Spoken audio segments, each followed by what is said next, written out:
उनको शिक्षा में उनको सम्मान दिया, छात्रों को टैबलेट और कंप्यूटर दिए, बेटियों को साइकिलें दी, और जो हमारे बीच में बेरोजगार छात्र और मजदूर थे उनको 3 महीने का, हर साल में 3 महीने का बैठे बैठे वेतन दिया। तो ये सब योजनाएं जो हैं, और आपको मालूम होना चाहिए कि झांसी में जो ये ओवर ब्रिज बना है सीपली बाजार में, वो समाजवादी पार्टी की देन है, माननीय अखिलेश यादव जी की देन है। पैरामेडिकल कॉलेज 500 बेड का पैरामेडिकल कॉलेज बनवाया, और अखिलेश यादव जी जब वो पैरामेडिकल कॉलेज बनवा गए, उसके बाद वो जिस स्थिति में था, इस सरकार को 5 साल हो गए, उस समय तक कोई काम नहीं कराया। जब 2020 में कोरोना आया, उस कोरोना में हमारी इस झांसी की जनता इधर उधर भटकती रही, प्राइवेट नर्सिंग होम में जाती रही, और जहां उनसे लाखों रुपया लिया गया, अगर वो 500 बेड का हॉस्पिटल तैयार हो जाता तो हमारी झांसी की जनता को कहीं भटकना नहीं पड़ता। ये सारी चीज़ें, और उसके बाद जो अखिलेश सरकार ने जो एक एम्बुलेंस चलाई थी, वो उन्होंने उसका नाम बदल दिया। जो पुलिस की वेन चलाई थी 100 नंबर की, उसका नाम बदल दिया। यहाँ जितने भी इस झांसी में जो हाईवे बने हैं, बबीना का हाईवे, और जो उनको काम, और झांसी में अखिलेश यादव के टाइम में जो रोड बनाए गए थे, उस समय 4 लाइन पे, चाहे वो बबीना से ललितपुर का मार्ग हो, और चाहे ये यहाँ से और अपना मऊरानीपुर में भी आपको मालूम है कि भले ही वो दूसरी विधानसभा है, लेकिन वो अखिलेश सरकार के टाइम में वो पुल बनकर तैयार हो गया था, ओवरब्रिज बन के तैयार हो गया था। बिजली की कभी कोई त्राही नहीं थी। आज इस उत्तर प्रदेश की सरकार ने कहीं एक बिजली घर नहीं लगाया, 1 यूनिट बिजली नहीं बनाई, और बेरोजगारों का रोजगार छीन लिया। महिलाओं की वृद्धावस्था पेंशन, विधवा पेंशन, विकलांग पेंशन वर्षों तक नहीं मिली।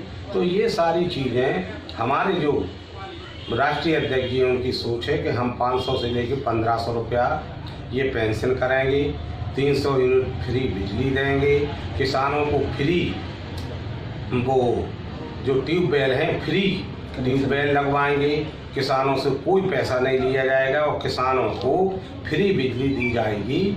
ये हमारी सरकार की घोषणाएं हैं, और सरकार बनती है तो हमारी सोच ये होगी कि जो आज शिक्षा का व्यवसायीकरण हो गया है, उस शिक्षा का व्यवसायीकरण को रोका जाए। उनको, चाहे वो हमारे प्राइवेट स्कूल हों जो कुकुरमुत्तों की तरह फैल रहे हैं, और जो सरकारी स्कूल हैं, अधिकारी मिलकर उन सरकारी स्कूलों की दुर्दशा और ख़राब कर रहे हैं। उनकी हालत आज ये है कि कोई गार्जियन उस स्कूल में, जो सरकारी स्कूल है, उनमें पढ़ने नहीं भेजता है। तो हमारी ये सरकार की और हमारी ये व्यवस्था होगी, उनको आधुनिकीकरण कराया जाएगा। हाँ, कि सरकारी स्कूल फिर से दुरुस्त किए जाएं, और उनका व्यवसायीकरण रोक के एक प्रोस्पेक्टस हो, चाहे वो सरकारी स्कूल हो चाहे प्राइवेट स्कूल हो, उनका सबका एक प्रोस्पेक्टस हो। दूसरी सबसे बड़ी आज व्यवसायीकरण जो हो गया है हमें और आपको, हम आप सब गार्जियन हैं, बच्चे पढ़ने जाते हैं, पहले ये होता था कि एक किताब, एक प्रोस्पेक्टस चल गया तो 10 साल तक, चाहे वो हाई स्कूल का हो, चाहे जूनियर हाई स्कूल का हो, चाहे प्राइमरी से लेके जूनियर हाई स्कूल तक हो, वो किताबें वर्षों तक वो ही चलती रहती थी। लेकिन आज तो ये स्थिति हो गई कि शिक्षा का इतना व्यवसायीकरण हो गया कि जो किताब आज ये हाई स्कूल में चल रही, अगले वर्ष ये किताब नहीं चलेगी, उस किताब को बदल दिया जाएगा, इसको रोका जाएगा। दूसरा ये हो गया कि विद्यालयों ने अपनी अपनी दुकानें खोल रखी हैं। उन्होंने कहा हमारे विद्यालय की किताब पंडित जी के यहाँ, पंडित जी की दुकान पर मिलेगी, मेरे विद्यालय की किताब आपके यहाँ मिलेगी, और कहीं किताबें मिल नहीं सकती। ये तो उसमें लाखों रुपया गार्जियन का खर्च होता है, और दूसरी साल वो किताबें नहीं चलती हैं। तो उनको भी रोका जाएगा कि इस एक प्रॉस्पेक्टस हो जो पूर्व में व्यवस्था थी वो व्यवस्था कायम रहे, जी हमारी सोच। कुशवाहा जी, एक छोटी सी बुंदेलखंड चूँकि हमारा जो है काफ़ी पिछड़ा हुआ क्षेत्र है, जिसमें झांसी हमारा बहुत ही मतलब स्थिति कहा जाए कि हर बार कई बार स्थिति ऐसी होती थी कि सरकारें बदल जाती थी लेकिन स्थिति वहीं की वहीं है। जो बुंदेलखंड का पिछड़ापन है उसके लिए आपकी क्या योजनाएं हैं आगे? आप उसको कैसे, अगर विधायकी का चुनाव जीतते हैं और आपका सर पे ताज बनता है तो आप झांसी की जनता के लिए क्या करना चाहेंगे? ऐसा है, पूर्व में जो आज से 20 साल पहले सरकारें रहीं उनकी सोच ये रही कि हमारे बेरोजगारों को रोजगार मिले, व्यवसाय मिले। हमारे यहाँ तमाम व्यवसाय, चाहे वो BHEL हो, पालीछा थर्मल पावर हो, स्पिनिंग मिल बंद हो गई, ग्रासलैंड है, तो ये हमारा इंजीनियर कॉलेज है, ये यूनिवर्सिटी है। तो हमारी ये सोच होगी कि हम आज जो पेपर में प्रतिदिन 2000 के विज्ञापन और 2500 करोड़ के विज्ञापन निकलते हैं, वो विज्ञापन नहीं निकले। सरकारी धन का दुरुपयोग। हाँ, सरकारी धन का दुरुपयोग हो रहा। अभी आपने देखा था कि हमारे माननीय प्रधानमंत्री जी रानी लक्ष्मीबाई के महोत्सव में आए, 12 दिन पहले उसके 3 किलोमीटर के सारे रास्ते बंद कर दिए गए, सब आदमी आ जा नहीं सका, और जो अगल बगल में 2 किलोमीटर में मकान थे उसमें 5 आदमी से ज़्यादा नहीं रह सकता था। जनता इतनी परेशान हो गई थी। जनता का कहना ये था कि इतनी लाटसाबी, इतनी वो जिल्लत तो हमने अंग्रेजी शासन में नहीं झेली, जो आज हम निकल नहीं सकते, हम अपने मकान में नहीं रह सकते। उसके बाद इसके पूर्व भी, चाहे वो इंदिरा गांधी हो, चाहे अटल बिहारी वाजपेयी हो, नरसिम्हा राव हों, राजीव गांधी हों, कोई इतना पैसा धन का दुरुपयोग नहीं हुआ। इसमें आप लोग बैठे हैं और आप पत्रकार हैं, 250 करोड़ रुपया खर्च हुआ इसमें।